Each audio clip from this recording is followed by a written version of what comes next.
Hi, BC family, and welcome to your midweek devotion.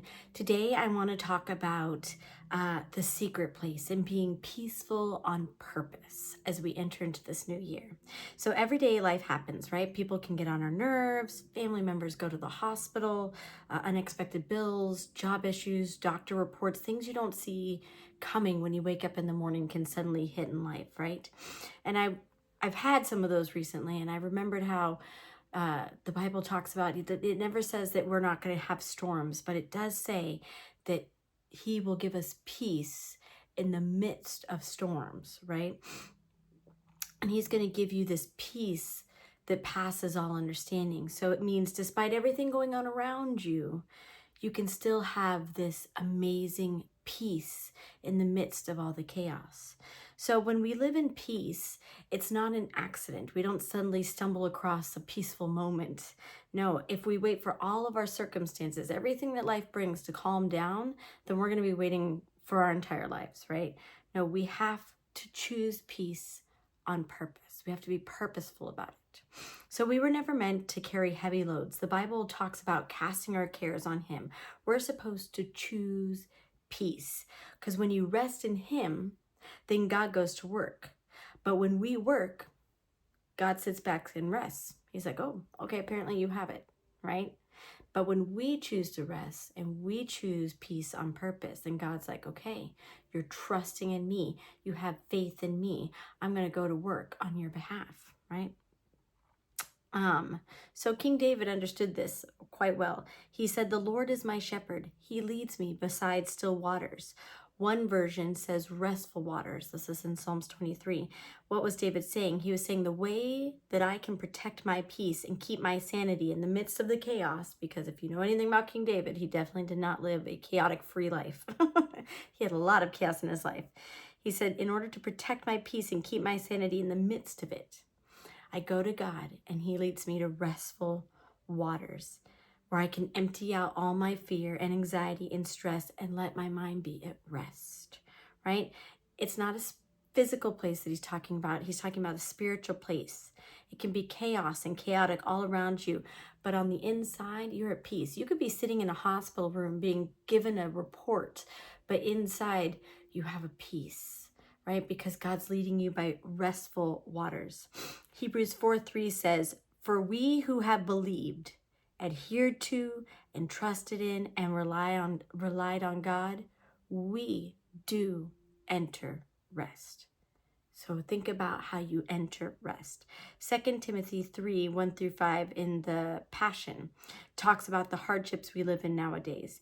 But you need to be aware that in the final days, the culture of society will become extremely fierce. People will be self-centered lovers of themselves and obsessed with money. They will boast of great things. They will strut around in their arrogant pride and mock all that is right. They will ignore their own families. They will be ungrateful and ungodly.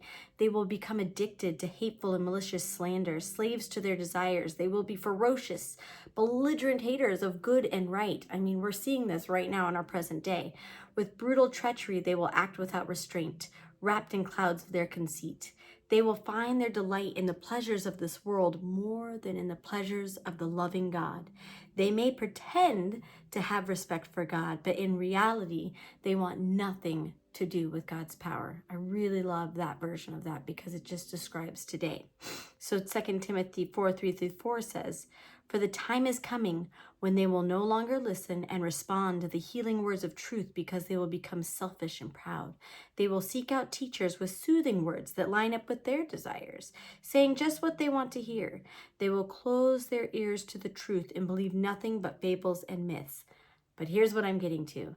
Here's how we are supposed to respond to this chaos around us. And you see this in 2 Timothy 4:5. As for you, be calm and cool and steady. Accept and suffer unflinchingly every hardship. Do the work of an evangelist and fully perform all the duties of your ministry. So we are to be calm and cool and steady. What is that? It's purposely being peaceful and at rest, despite everything I just listed that can go on around us. So when trouble hits, people a lot of times react emotionally, and a lot of times they try and figure everything out on their own.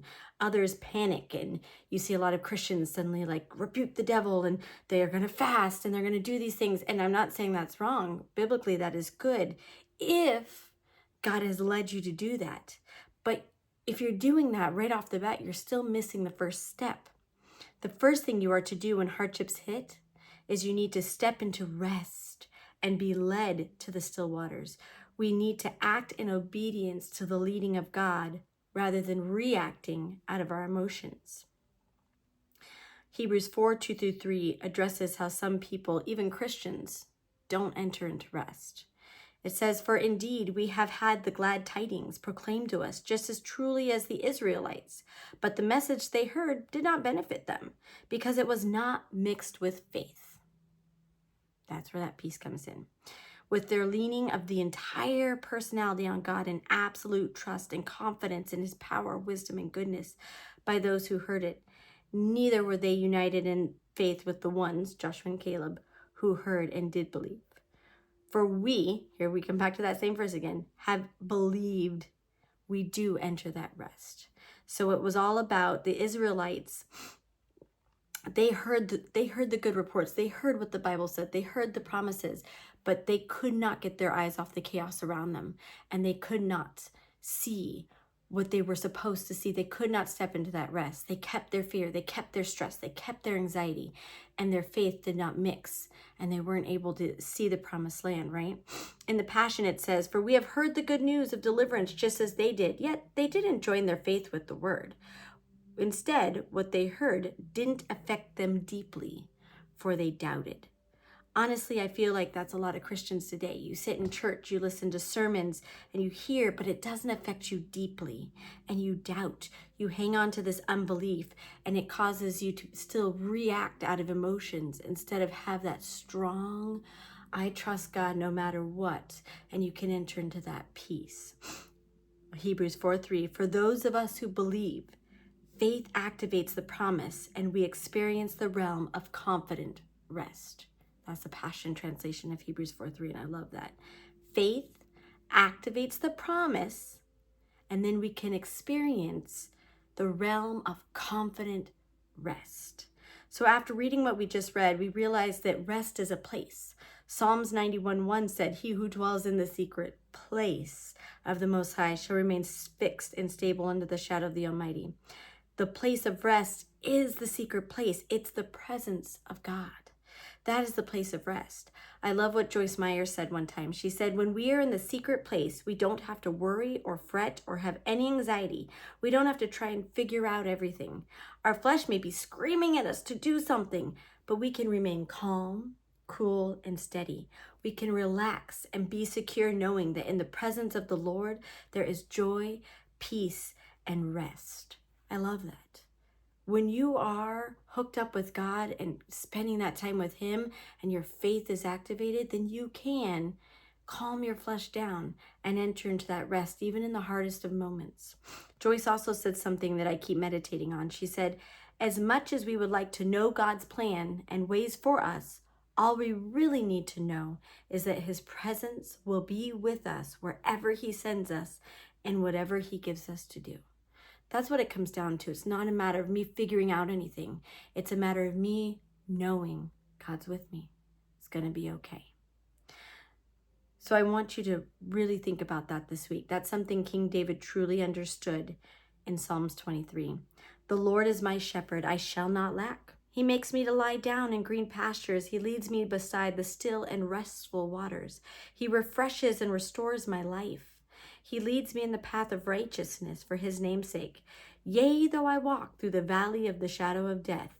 He's going through chaos. He's going through hard times, loss of jobs, not enough finances, bad doctor's reports. People he loves died, were kidnapped, right? But he says, "I'm not going to fear or dread no evil, for you are with me." Because that's all that mattered. He knew God was with him. Right? "Your rod protects, your staff guides, they comfort me. You prepare a table before me in the presence of my enemies." Enemies are present. He's not saying he's not having hard times, but he knows God has prepared a table for him, right?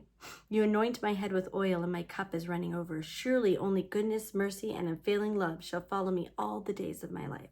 And through the length of days, the house of the Lord and his presence shall be my dwelling place. I love that. Surely goodness and mercy. He didn't say maybe or I hope so. No, he had that confident rest that goodness and mercy were going to follow him everywhere he went. When life hits, and it will, we need to stop and say, Father, you're my refuge, you're my fortress, you're my God. On you, I'm going to lean and confidently trust. That takes you from that place of chaos and brings you into his presence in a place of rest. Matthew 6:33 says that when you seek him first, all these things are going to be added to you. So when we go to the Father and we say, okay, this is happening right now, but you're my refuge and my fortress, and in you I confidently lean and rely on, then we've chosen to cast whatever it is on him. We have activated our faith to enter into that rest and say, God, you have this. And now, God, you can work while I sit back and rest, right? Psalms 91, 2-3 in the Passion says, he's the hope that holds me and the stronghold to shelter me, the only God for me and my great confidence. He will rescue you from every hidden trap of the enemy, and he will protect you from false accusations and any deadly curse. I'm not going to keep reading Psalms 91, but I want to encourage you to read through it this week in different translations, because Psalms 91, 3-16 is just a list of the promises of God's provision and protection, but it all hinges on that first verse and second verse, that you have to stay in rest. You have to abide in the secret place and be peaceful on purpose. Then all those promises that Psalm 91 lists will be evident in your life.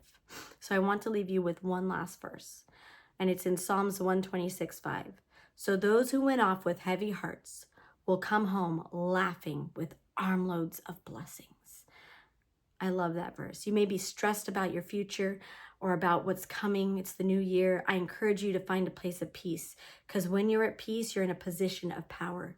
You can say, God, I trust you. I may not see a way, but I know you still have a way. So I will go out each day doing my best, being productive at work, being a blessing to somebody else, and not looking back, not regretting the past, or looking ahead worried about the future. No, you're going to press forward in faith. That's when Psalms 126 can come alive in your life. And so I'm just going to end it right now with Psalms 126, 1-6. It's really short. It was like a dream come true when you freed us from our bondage and brought us back to Zion. We laughed and overflowed with gladness. We were left shouting for joy and singing your praise. All the nations saw it and joined in, saying, the Lord has done miracles for them. Yes, he did mighty miracles, and we are overjoyed. He did mighty miracles for you in 2023. It has been done. And then it says, now, Lord, do it again. 2024 is going to be a year for more. Restore us to our former glory. May streams of your refreshing flow over us until our dry hearts are drenched again. Those who sow their tears as seeds will reap a harvest with joyful shouts of glee. They may weep as they go out, carrying their seed to sow, but they will return with joyful laughter and shouting with gladness as they bring back armloads of blessings and harvest overflowing. That is what choosing rest will do for you. Have a great week. Bye.